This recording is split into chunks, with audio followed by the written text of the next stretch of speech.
Hello and welcome to Royal Holloway. My name is Dr Alasdair Pinkerton and I am a political geographer here in the Department of Geography at Royal Holloway, and I'm also the Director of Recruitment for the School of Life Science and the Environment, within which the Geography Department sits. I know today's a big day for many of you. You'll be getting your results. You may have them already, some of you may still be awaiting them.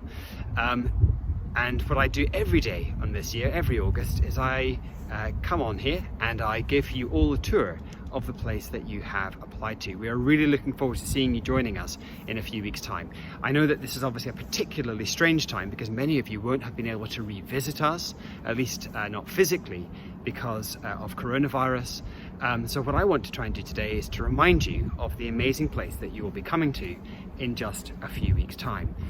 Those of you who have been here will recognise that I'm currently standing in one of the two internal quads within the Founders Building, which is frankly one of the most remarkable university buildings anywhere in the United Kingdom. This quad is a really popular place for socialising. We have Crosslands Bar just over there. This is really popular. Typically in the summer this would usually be filled with students relaxing after a hard day of research and learning, but is, as you can see, currently empty. Behind me here we have the main dining hall for the Founders Building. That's where you will be eating if you stay in the accommodation that you can also see around me. So the top levels of this building have always been accommodation, and they continue to be accommodation to this day. So way back 120, 130 years ago, when the university was first founded, the young women of Royal Holloway University would have been living in small suites in and around this building, and that tradition of living in Founders Building continues to this day. So if you come and join us in a few weeks' time, you might very well be living in one of these rooms. So I've kind of hinted at some of the history of the university there, and the story of Royal Holloway University is the story of two women's colleges. Bedford College, founded in 1849 in central London, and Royal Holloway University, founded in 1879, and this building was then opened in 1886 by Queen Victoria as the home for that university. Both institutions dedicated to the education of women, and at a time when it really wasn't a very fashionable thing to educate women. Both universities, both colleges of the University of London created some of the original suffragettes who went on to fight for women's liberation, women's emancipation and women's suffrage. It's an extraordinary institution with great traditions. And behind me you can see the name of the people who give their name to the university. There you can see Thomas and Jane Holloway, the founders of the university. Thomas Holloway made his money selling medicaments around the British Empire. I have to say they didn't necessarily have terribly much medicinal quality, but they were very popular. They made him a fortune, and because they had no children, Jane Holloway appealed to Thomas and said that they should commit their vast fortune to the education of women. It was a cause that she was a great advocate for, and we're terribly grateful to her for doing that to this day. Women were first admitted to Royal Holloway in the men were first admitted to Royal Holloway in the 1960s. And of course today it is a co-educational institution. So what I'm going to do over the next 20 minutes or so is take you on a whistle-stop tour of some of the key sites of the Royal Holloway campus. The Founders Building, this building littered with history and tradition, of course, is only part of the Royal Holloway experience. We're a university with great history, great tradition, but also modern and forward-thinking as well. I'm just walking through one of the archways, so I'm now emerging on the outside of the Founders Building, which you will see stretching out behind me. It was designed by Thomas Crossland, the architect, and was based on the Chateau Chambord chateau in the Loire Valley, and you can see undoubtedly some of the kind of French-inspired influences in this building, from the round towers with kind of Harry Potter, Hogwarts-like little turrets on the top, but there's also kind of amazing blend of kind of Indo-Saracenic designs with small pagodas on the roof as well. We have an extraordinary 135-acre campus here, a lot of it set in this rich woodland. But as I say, this is a university with history and tradition, but which is also teeming with kind of modernity and kind of future-looking plans as well. And so with Founders Building on my right, what you can see on my left is the Davison Building, which is our brand new and extraordinary library and student centre complex. And inside that building, which looks directly towards the Founders Building, there you can find social spaces, you can find an extraordinary research library with hundreds of seats, full Wi-Fi access for when you're conducting your research during your studies here. There's cafes and places to eat, there's a supermarket in here as well, banking facilities, all kinds of things. It's very much has emerged in the past couple of years since it was completed as the centre of the social life of the university. And we're incredibly blessed here. So there with Founders Building behind me, here we have the new Royal Holloway Central Campus Plaza with kind of outdoor seating for outdoor theatrical performances. There you can see the Davison Building, and beyond that the slightly kind of orangey ochre coloured building, that's the Windsor Auditorium. That's one of the largest lecture theatres on campus. So I'm just going to walk towards the Davison Building now. Here behind me again, the Founders Building with all of that accommodation on the top levels, and just here again a different view of the Davison Library and Student Centre. There's a Starbucks coffee, as I say, on the ground floor of this building, and it's got a lovely atmosphere in there. It's very open plan. It's incredibly spacious.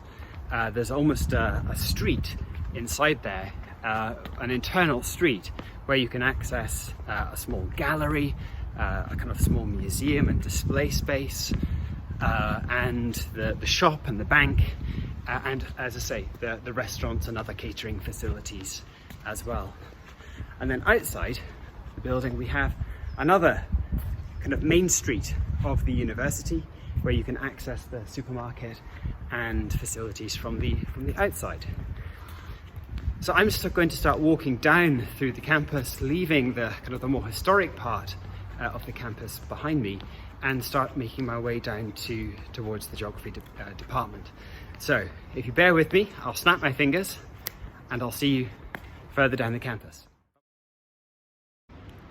Right, well, welcome back. I've decided to relocate down to this particular part of the campus where behind me you can see the Boiler House Cafe, which is an extraordinary blend of old architecture and new, and it's an incredibly popular place to hang out for students during normal times. This is both holiday and of course we're also effectively still suffering from the effects of lockdown. So there are very few students on campus at the moment, although there have been some students who have been here all the time. Why is this called the Boiler House Cafe? Well, you can see behind me these vastly tall chimneys.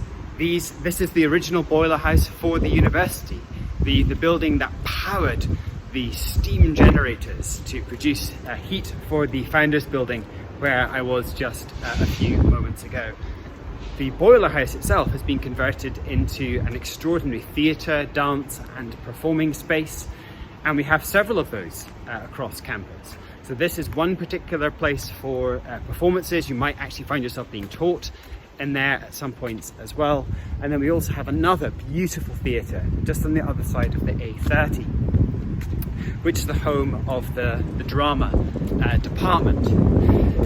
Now I'm walking just towards the Student Union building. This is the International building that you can see just beside me here, and you'll see the very top of the Founders Building just over the horizon of the road there. So down towards the Students' Union building, again an incredibly popular and social part of the university. Every Tuesday or Wednesdays We have a food market here, an outdoor food market, so we've got paella and other international foods that you can enjoy in this particular space. The Students' Union, of course, is a really popular part of campus. They have their own restaurant and catering facilities inside there as well. The nightclub is in this building as well. The student radio station is based in here too. And we have an amazing Students' Union who do terrific work. We've got brilliant officers who take a year out, sabbatical officers who take a year out to run that particular institution. And they're an award-winning Students' Union within the University of London setup. So that's something that you might want to get involved in future years, to try your hand at running an institution and taking part in the management of this kind of enterprise. The main studio for the radio station is up here in Sanity Radio. And now I'm just walking down towards the Department of Geography. For those of you who have been here before, you might begin to recognize again this part of campus. Here we can see the Queen's Building, the Department of Geography. Just behind me, that kind of low level mock Tudor frontage of the building. Now clearly you're going to be coming to university at what is fundamentally a very strange kind of time. Nobody has been through this kind of thing before, and frankly we have been incredibly busy during lockdown thinking about new ways that we can teach you and new ways that we can ensure that you get an amazing experience on campus, but is also one that is really resilient to coronavirus. So we've been really busy planning. We've been pre-recording lectures for you. We've been recording interactive tutorial sessions for you as well. And we've been really thinking hard about the very best way to deliver an incredibly high quality education, but one that could very well be interrupted at any particular moment by government action. So I'm not going to go into the full details. There's another video that I will link to in the description underneath this video that explains exactly how we're going to be dealing with everything. But just know that if you come and study with us, you will be seeing us face to face. You will be getting newly produced audio-visual lectures, a bit like this video. We already have a digital learning environment that we base around Moodle.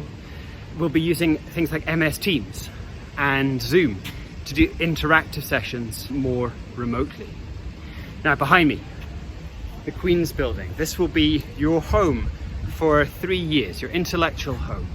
We do a lot of our teaching in our own department. Our staff offices are in here. The door opens by magic and I'm going to disappear inside. Thank you, Keith. And here we are now in the inside of the Department of Geography. This is the foyer. This is an incredibly social space. In usual times, we have students who congregate here, who meet. They might be discussing their coursework.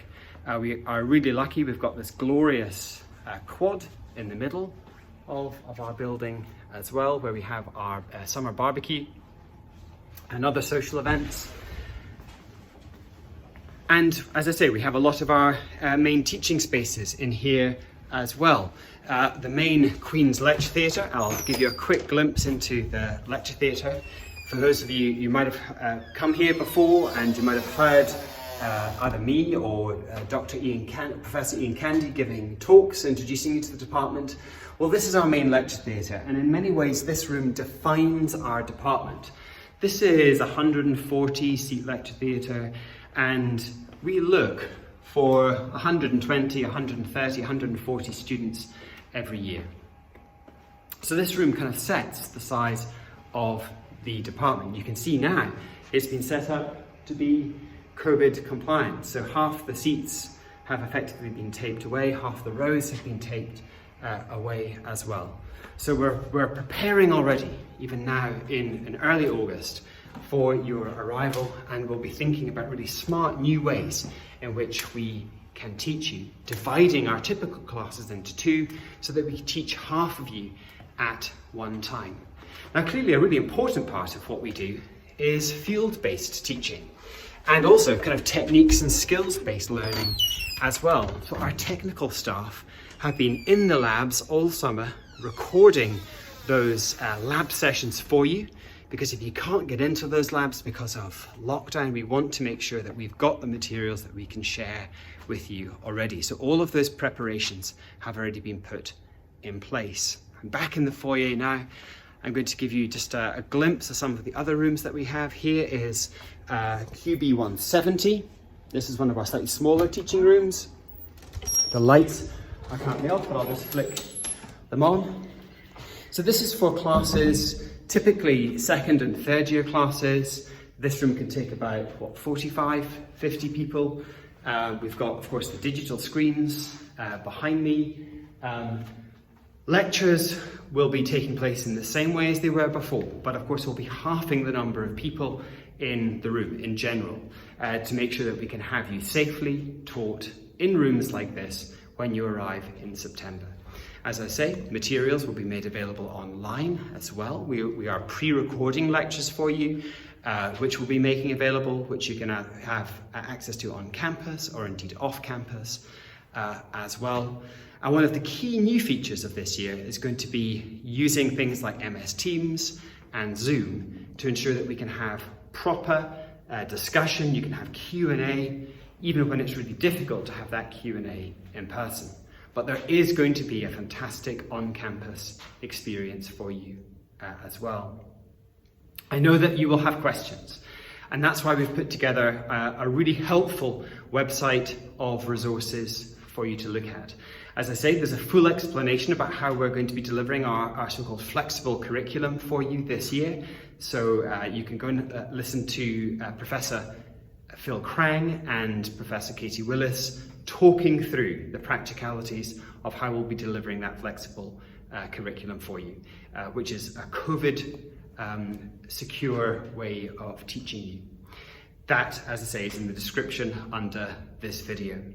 You may have other questions as well, and if you do, feel free to call us up at any time. The number is widely publicised on the website, so give us a call and we'll be happy to answer any questions.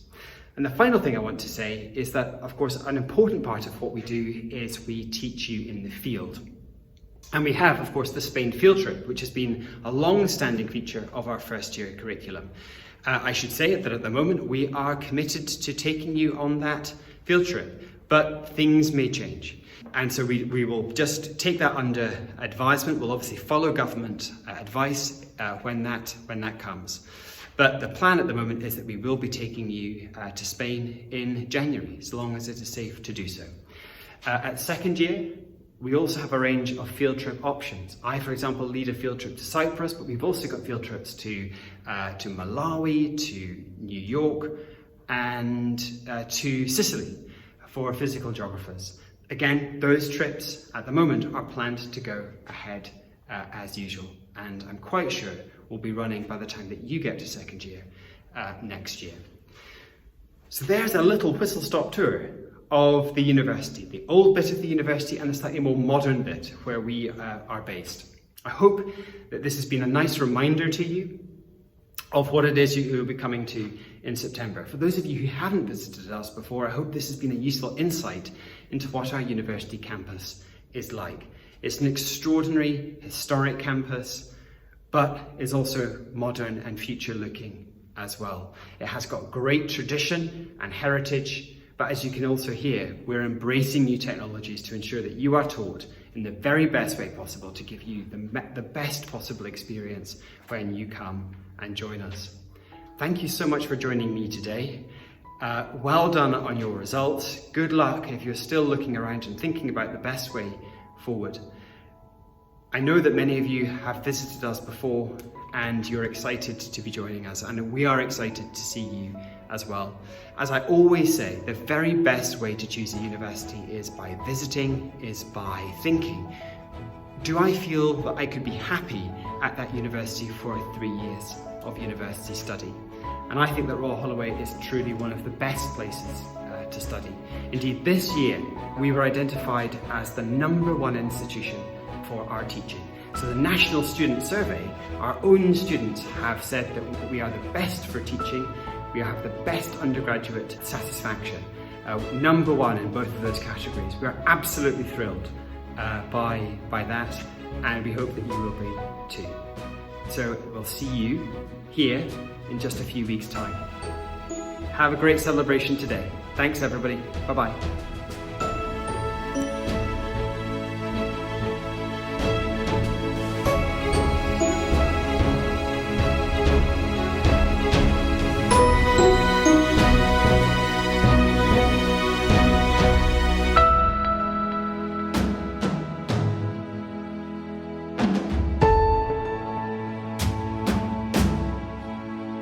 Hi there, my name